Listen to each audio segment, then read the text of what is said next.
Hello world, and welcome back to the Saw Retrospective. Today we are talking about Saw 3. This is a movie that I feel like every time I rewatch it, like it grows on me. So at the end, when I'm finished with this whole thing, I honestly don't know how I'm going to rank it, which movie is going to come out on top. Typically I've always had number one on top, followed by three, but we'll see. Anyway, let's dive right in. So starting with the story, in the past we've always had the two parallel storylines going in at the same time. This time we actually have a little bit of a prologue. So we start out with the classroom trap, and I'll go into more details with this in the trap section. But the opening of the movie seems a little bit disjointed in terms of how separated it is from the rest of the movie. I understand why they added it in, but it does kind of mess up the flow of things, which might be one of the reasons I've always ranked it lower than one, but it didn't bother me as much this time around. Anyway, so we have the classroom trap and then the angel trap. So these two parts together are pretty much just like a prologue focusing on Carrie, one of the detectives that we first met in Saw 2. So I actually like that we're getting some continuity here. Saw 2 began in a way that was pretty much separated from the original Saw.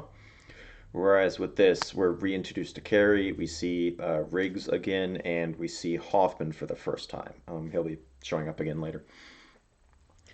But anyway, so during the classroom trap investigation scene, the main point of this scene, from what I can tell, is to see like a more emotional side of Carrie, how much she cares about Detective Matthews, who has gone missing since the events of Saw 2, because he was trapped in the bathroom at the end of that one.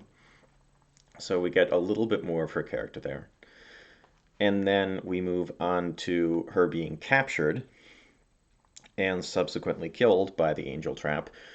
And taken together, besides just a little bit of a Carrie arc, the main point of these two scenes is to show Amanda's side of things and how she designs traps that are impossible to escape from, which is something that is addressed later on in the film. It's something that John knows about, and it's a way of showing that Amanda is not properly suited to carrying on John's legacy. But after we get past those two parts, then we get into the movie proper. So the two main storylines that we have this time around are Jeff's trial, and then also Lynn's trial, which actually, as it turns out, is Amanda's trial. So we have Jeff moving through a series of traps, which I will discuss more in terms of when we get to the actual trap section.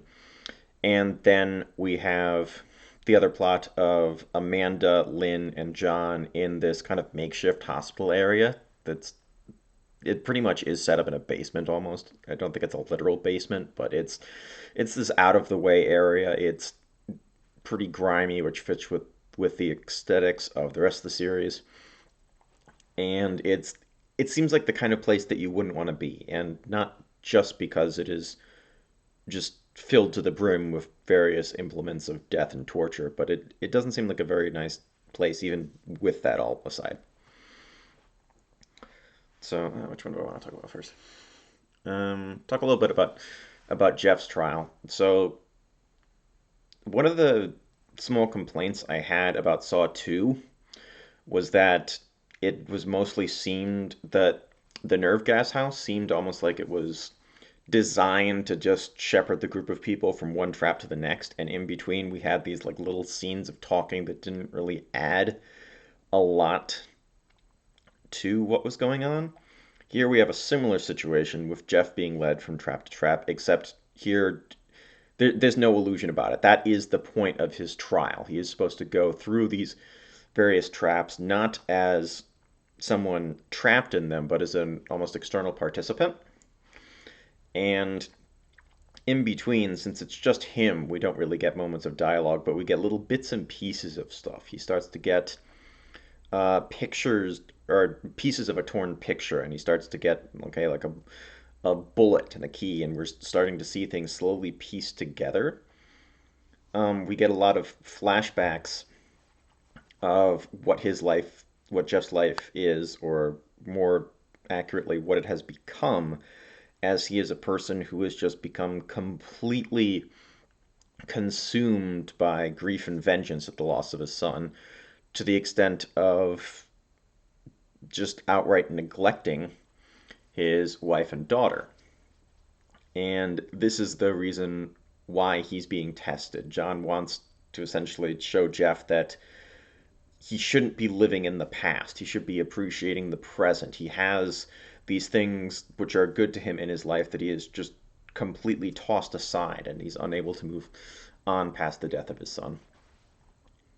So that's it's something that's a lot more of an emotional angle than in previous films, and I definitely like that. So, like, for example, the nerve gas house was intended as a whole to kind of treat Detective Matthews to a similar lesson about like his relationship with his son.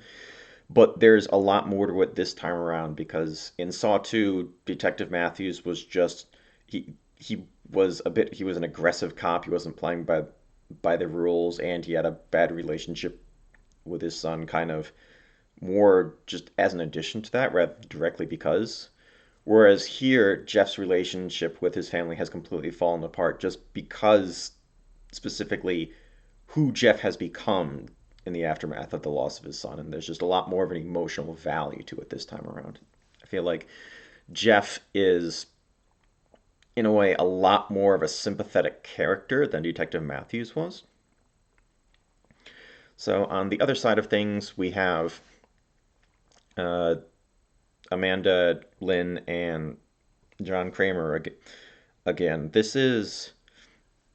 It's a similar thing where this is just happening outside of the main series of traps, and this is again this whole movie has a huge emotional aspect to it, which I really appreciate. So, um, when we're first introduced to Lynn, she's essentially in someone else's house, and as she's leaving to go to the hospital, we are told that the man she's with wants a divorce, which is a very nice misdirection because it's very easy and I think probably natural the first time through this movie to interpret that as okay, this man wants a divorce from her.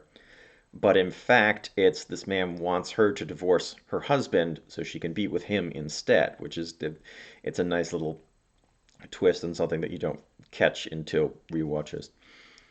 Um, from then on, we see her in a hospital, just dealing with things mentally and but still able to save a child. And then once she's kidnapped, we are told that her test is to see whether she can give the gift of life, which is something that caught my ear a little bit, even just without knowing the twist at the end, just because the gift of life is something that Lynn actually does on a daily basis at the hospital when she's saving people's lives. So that's a little bit of a flag. A lot of times in the Saw series, you can't really, it's almost impossible to guess what the twist is, but sometimes in some of the movies, you do get little bits of hints, and this is definitely one of those cases. But besides the fact that Lynn's there trying to keep John alive, especially through incredibly graphic surgery scene that is interestingly enough just be I think probably because it's a moment of surgery rather than just torture. That scene I don't think was changed at all between the rated and unrated versions of this film. I could be wrong about that. I forgot to specifically look that up. But I feel like just as a person, I'm not too averse to surgery in terms of seeing it. Wouldn't. I mean, it's not something like I'll go, "Ooh, I'm just gonna go watch surgery," but I'm not as disturbed by it as the graphic violence in movies. But just the fact that this was a movie, I think it was made a little bit more cinematic than just a straight up surgery scene. And I don't know exactly what they did to make it different, but it feels more movie like, more fake, and as a result of that, a bit more disturbing than watching actual surgery. And I can't remember if they had how much they had consulted with actual surgeons in order to make this realistic or not, but I mean, it looked like I can't really say it looked like actual surgery because it was done with like power tools, but I don't know. It looked convincing to me at least, and I don't really know what it was supposed to be, so I can't judge. So I'm just gonna move on this beyond this point. But anyway, the other major emotional aspect of this film is the relationship between Amanda Young and John Kramer. And this is actually one of the reasons I'm really looking forward to Saw X, just because it takes place between movies one and two. So I'm hoping we'll get to see a little bit more of this relationship. I think Tobin Bell is like the face of the franchise, kind of quite literally. Um, but Shawnee Smith is definitely pulling her weight here. You could really get to see a lot of the relationship between these two characters. Uh, John Kramer is obviously he's even in on his deathbed, he is in complete control of the situation, just because he knows how people will act in certain situations. I mean, deep down, he wants people to behave counterintuitive to what you would expect. I think he expects Amanda to fail her test, but he doesn't want her to. He wants everyone to be able to succeed in these tests and traps and trials that he has set forth. He wants humans to essentially redeem themselves, show that they are not only capable of surviving, but worthy of surviving. Judging by the fatality rate of these traps, it's actually very rare that that does happen, and most of the time he just ends up disappointed that people don't have this will to survive. They're not capable of being changed. And actually, by the end of the movie, Amanda has come to this same realization and exclaims that okay, people can't change; they're not reborn. That all of this is just a lie, and she's just a pawn, which isn't entirely true, but that's just where she's ended up based on the actions she's taken and what she's seen. But other than that, you can tell that Amanda really does care for John, and Shawnee Smith is doing just a fantastic job of acting in these scenes. I think that one of the best moments is definitely when John kind of has a seizure, I think like early on in the film, and Amanda just goes from like being angry at Lynn to suddenly just in a moment of absolute shock and panic at what's happening to John, and you can see that she just doesn't know what to do. She cares for this man and she wants him to live, but at this moment she's just helpless, and just the acting I thought was really good with that. I know that series is sometimes criticized for its acting, and I think the horror genre in general is definitely criticized for that. But this is not one of those moments. It is there's a lot of fantastic character work done in the scenes of this. And Amanda just keeps falling apart as the movie keeps going on because John keeps trying to test her to push her to see if she is capable of carrying on his legacy. You see these subtle manipulations, such as a moment when he holds Lynn's hand and tells Amanda that, okay, she's not needed right now, just knowing that there's going to be this sense of jealousy. And Amanda falls for it. She's the kind of person who she's not worthy of carrying on John Kramer's legacy. During a flashback, we see Detective Matthews shouting at her that she's not Jigsaw, and that is very true. And one of the biggest reasons for that is that she doesn't understand the lessons that John is trying to impart. She's turned her life around a lot. She's no longer a drug addict, but she's she's still cutting herself. She's still not entirely. I'm trying to think how to phrase this. She's not entirely grateful for the life that she has and wanting to keep with it. And she also misunderstands that this is really about teaching people. She creates inescapable traps so people don't have a chance to learn from the mistakes in their life. They don't have a chance to prove that they have that will to live no matter what, because even if they do, they get killed anyway. It's not about her traps are not about teaching people, it's just about torturing people. And that's a really big difference that we see just in general as the series goes forth. No one really seems worthy of carrying on the legacy of John Kramer. Um, think that's about all I have for the traps. So moving on to the twists.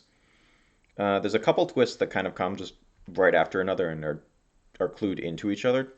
The first one is that Jeff and Lynn know each other. You get occasional little bits of hints as the movie going goes on. I mean, we know obviously that Jeff is a very tortured man, that he's pretty much ignoring his daughter. He doesn't have a good relationship with his wife. I think the best illustration of that, besides the fact that we never see his wife, or we never see his wife in the context of with Jeff, is a comment that he makes to his daughter about, oh, what would your mom do if she saw us like this? Indicating that yeah, Lynn doesn't really know everything about what's going on with Jeff and his daughter. And much less focused on is Lynn and her family.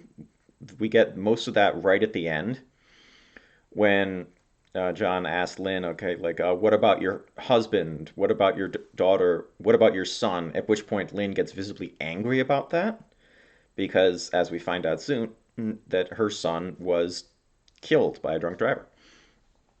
And just, it's interesting to see the two parts of this family coming at from different sides. It's not entirely Jeff's fault. I mean, he's definitely just completely fallen apart because of his grief and vengeance, but Lynn isn't innocent either. She's someone that, yeah, she's neglecting her family as well. You kind of really feel bad for the daughter because she doesn't have either parent really paying attention to her or caring for her very much. Um, just as a side note, in the Saw Rebirth comic, Zepp makes a comment to John Kramer about how all the doctors in the hospital are just sleeping around. And so far, we've seen that, yeah, Lynn is cheating on her husband. Dr. Gordon was cheating on his wife. So Zepp's statement may be a little bit more true than it first seems, just because we're being shown a pattern of lots of people in the hospital cheating on their spouses. But anyway, so I actually really like how this twist was revealed for two reasons. One, when Jeff is getting the pictures of a torn photograph, it starts out with you get him, you get his son, you get his daughter, and then you get his wife, but you don't actually see it right away. You can just see Jeff looking at this part of the picture, and the penny doesn't actually drop, as the phrase goes, until Lynn gets shot and ends up in Jeff's arms. And John Kramer says, oh, "You just killed Jeff's wife." At that moment, yeah, everything just comes together. This is a twist that it doesn't change, or it doesn't change the things that we saw earlier in the movie, but it does really recontextualize everything, which is a lot of fun. Just it brings new meaning to how we're seeing Jeff and Lynn's relationships throughout the movie. So this is one that I think definitely improves the movie on rewatches. I mean, so for example, going back to Saw 1, once you know that John Kramer is actually alive lying on the floor of the bathroom, it's, I mean, obviously the reveal isn't as heavy, but it doesn't change a lot of the movie. It makes sense in some ways that since we know he likes to be able to see what's going on, it doesn't make sense in other ways. But a twist like this just really changes how we think about the movie as a whole. And the other big twist is that what we thought was Lynn's test has actually been Amanda's test all along. This is something that, once again, it doesn't change the movie, it just recontextualizes things. All these comments, and you see these in a series of brief flashbacks earlier in the movie where John, we thought he was talking to Lynn, but he was actually addressing comments such as things like, "You must grant the gift of life," directly at Amanda. And that's more meaningful once we know that, okay, Amanda has been intentionally killing people with inescapable traps, and now she must keep someone alive. It's not about keeping John alive, it's about keeping Lynn alive until Jeff can get to the end of his test. So just, yeah, both of those twists come off really well, and yeah, it just brings additional levels to the movie that just make you think deeper about what you've just seen. So yeah, both of those are handled really well. Let's pull up the wiki page so we can go through all the traps. So up first we have the classroom trap, and this is Troy chained through a bunch of various body parts in front of a nail bomb. So in terms of the connection, I like going to the connections between the essentially the sins of the victim and what the trap represents. So this is a good one in terms of Troy is someone who keeps ending up back in jail. He gets arrested for a crime, he goes to jail, he gets out, and he commits another crime. He's not learning from any of these lessons. It's almost as if like he enjoys being in chains more than he enjoys his freedom. So now, in order to get his freedom, to keep his life, he needs to break free of those chains, to free himself from his shackles. Um, this was similar in concept to, oh, what trap was it? There was a trap in Saw 2, I think, which had kind of a similar idea. I'm blanking on it right now, but yeah, it's good connection between what the person has done and what the trap represents. And unfortunately, since this is one of Amanda's traps, you don't get to learn anything from it. Troy comes close to being able to escape from his trap, so he definitely has that will to live, but isn't able to follow through with it because he has some chains in his Achilles tendons, which are incredibly tough, so that those aren't as easy to break, and his jaw, which in addition to, I mean, you rip out your jaw, you're probably going to die from blood loss. So even without the door being welded shut, he didn't stand a chance at the end of the day because Amanda doesn't understand that these traps aren't about torturing people, and I think in some ways the filmmakers start from this point on start losing track of that as well. That the traps are intended to teach people lessons. And that's how the series started, and that was John Kramer's original idea. And obviously, since he dies at the end of this film, that idea can't really carry forth as well into other movies outside of flashbacks just because he's not alive to keep making them. And the traps do suffer as a result of that. You don't get these meaningful lessons as much in later films. So, moving on to the Angel Trap. This one, in some ways, I almost wish that the Carrie part of the film ended up in like a different movie just because of how much it slows down or breaks up the beginning of this film. And yeah, my computer fan's starting to overheat, so sorry about the whirring sound. Oh wow, I cannot avoid making these movies just longer. These videos longer and longer, although to be fair, this is the longest movie in the franchise. I think Saw X might be slightly longer, but this is the only time that the movie has almost gotten to that 2 hour runtime. It's not a long movie by itself, but it's long by Saw standards. Anyway, so the Angel Trap. This one, like thematically speaking, doesn't make a lot of sense. We're told that Carrie, like she empathizes more with the dead than the living. That she's much rather be working on a case than spending time with living people. And as a result of that, she has to plunge her hand into a vat of acid in order to get a key. There's really no connection there. I mean, I guess there's the whole symbolism that, okay, the trap kind of looks like an angel, so she has to decide whether she wants to become one with the dead or keep living, but it's a bit of a weak connection. Definitely not one of the series' stronger ones. And this is the first time that we really see the inescapable nature of the traps that Amanda has devised, because Carrie does everything right.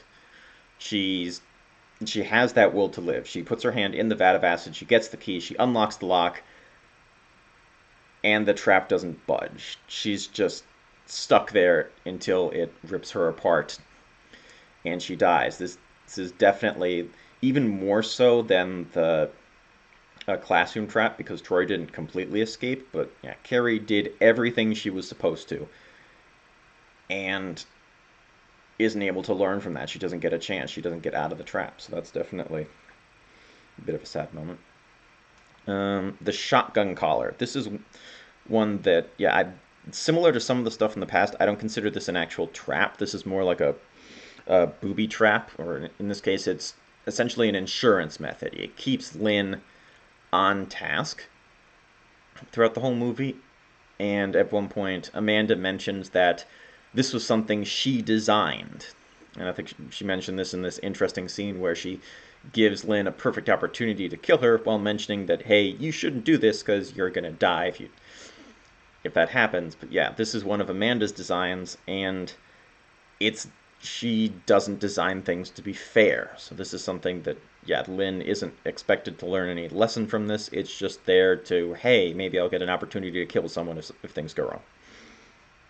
So we're not going to talk too much about this one. The freezer room. So this is actually one of the rare instances of nudity in this franchise, and it's actually the first one that we've seen so far in the series. I don't think that the nudity was necessary. It's so the filmmakers, well, originally it was supposed to be a man in this trap, and then they changed it to a woman. She was originally supposed to be in a t-shirt, but they thought that when the t-shirt got wet and ended up pressed against her skin, it was too sexual. I can't really comment on that, but I don't know. I feel like the nudity wasn't entirely necessary. Well, anyway, this is the first time that we're seeing that a lot of the traps that Jeff is involved with, they're not designed specifically on the basis of gore. That these are more emotionally designed traps. They're still violent in certain ways, but they're a lot different from the others in that, especially in the first ones, they don't involve bloodshed. There is the only blood that we see in the freezer room is a self-inflicted wound when Jeff gets his face frozen to a pipe and just rips it off, and it makes you think that the tongue scene in A Christmas Story could have gone down a much darker path. But anyway, so yeah, in terms of connections between the sin and the trap, so this is, or so why am I blanking on her? Oh, Danica was the only person who witnessed the car hitting Jeff's son, and she decided not to do anything about it. So instead, she just ran, and now she is being forced to stay in place. She is chained up and then obviously being frozen. She's not going to be getting away from that anytime soon. And from Jeff's point of view, it's putting him almost in a similar situation that Danica was in that he's just watching someone die, watching someone get killed, and he's having to decide, okay, is he content with being a bystander, or is he willing to step in and do something to try to save someone or to try to make a situation better?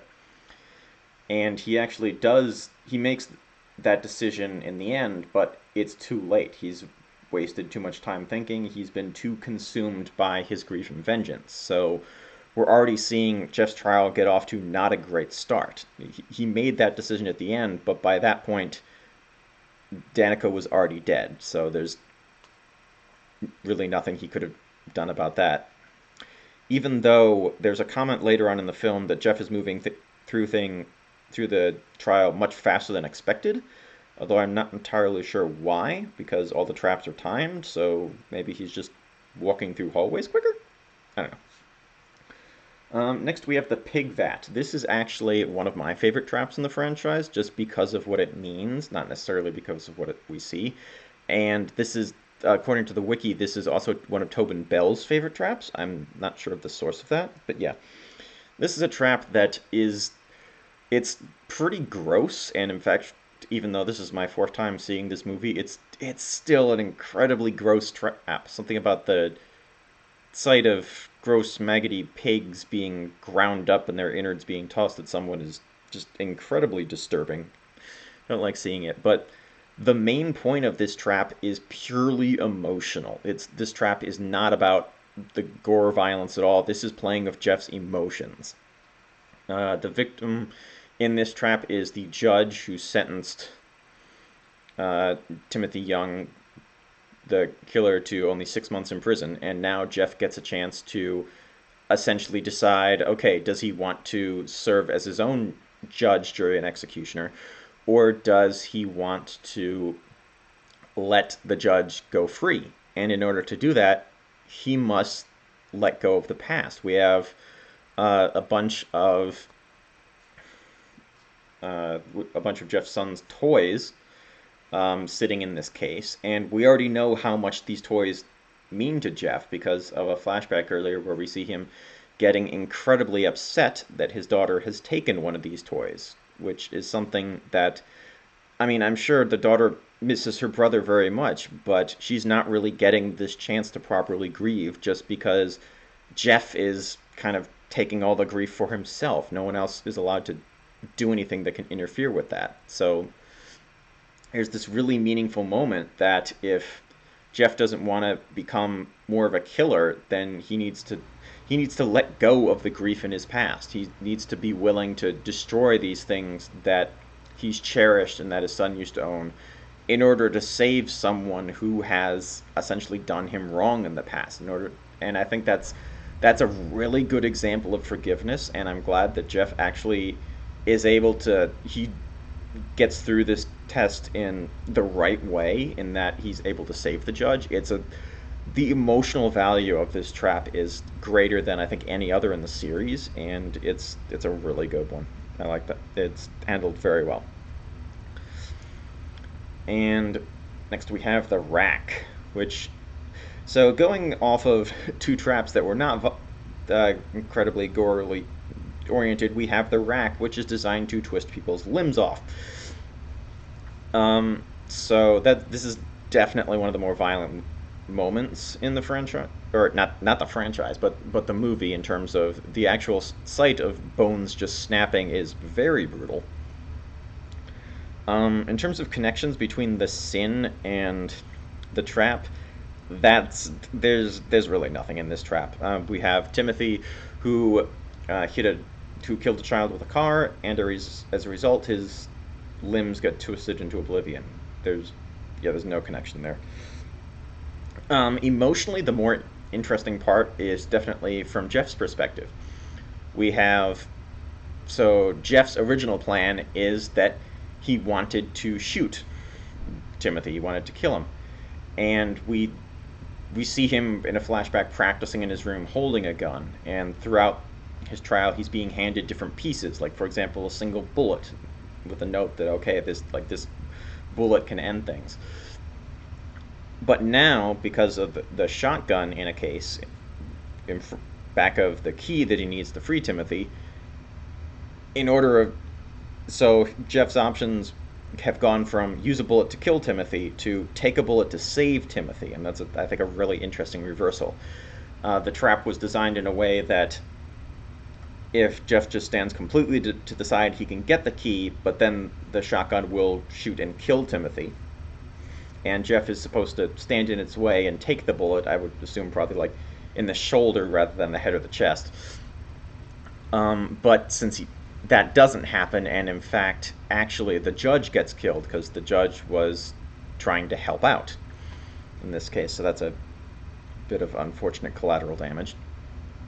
And this is another case that, yeah, Jeff he's still too consumed with vengeance that sorry, it's okay, my yeah, he's too angry about everything to save this man, and by the time he makes his decision, it's too late, and you can see the anguish on his face at the end, but you don't really get a sense of, is he sorry about his actions, or is Jeff just upset that vengeance has been robbed from him? He didn't get a chance to kill Timothy through his own actions. It was through someone else's actions and his own inaction that led to Timothy's death. And finally, we have Jeff's final test, which again it's just a test or a trial rather than actual trap itself. But this is when things come to their emotional conclusion. Jeff is given the chance to just walk away from everything and be able to save himself, save his wife, go get to live with his daughter. But instead, he chooses the path of vengeance. He's been too consumed with this. He is too far gone. He missed out on his chance to kill the person who killed his son So instead, he goes for, I guess, the next best thing, which is to kill the person who has been tormenting and torturing him this whole day, which is John Kramer. And again, it's this moment where John wants people to learn from their mistakes, but they don't. They're just continuing to let him down. The human race in general is disappointing John because so many people don't have it within themselves what John believes are the chance to do the right thing and to make these choices where they survive, they're being worthy of surviving. So yeah, just from an emotional standpoint, this movie is definitely the high point of the franchise. I think it's yeah, there's a lot in this movie that deals more with the emotions of things and how people are dealing with things mentally rather than just yay, let's throw blood at the screen. So yeah, that's that. Um, I think the only other thing I want to mention is just a small editing bit. For the most part, I'd like the unrated versions of the movies better than the rated versions, just because it was the filmmaker's intent. But in this movie, it ends with a shot of what used to be Lynn, where the in the unrated version, while the rated version ends with a shot of John Kramer, which I think would have worked much better as the end of a trilogy. And I guess is another weird thing. This movie tries to wrap things up, but also has enough things in it to like set up things going forward. So you don't really get a sense of whether the filmmakers are trying to end things or continue things. Although, as a third side note, we do see Amanda killing Adam in the bathroom, and this is the last film in the franchise that Lee Winnell wrote. So, is that a coincidence? I don't know. It might be. But anyway, this move. Oh god, this video has gone on for way too long, so I'm gonna stop things here. Wrap it up, and I will see you all again for Saw 4.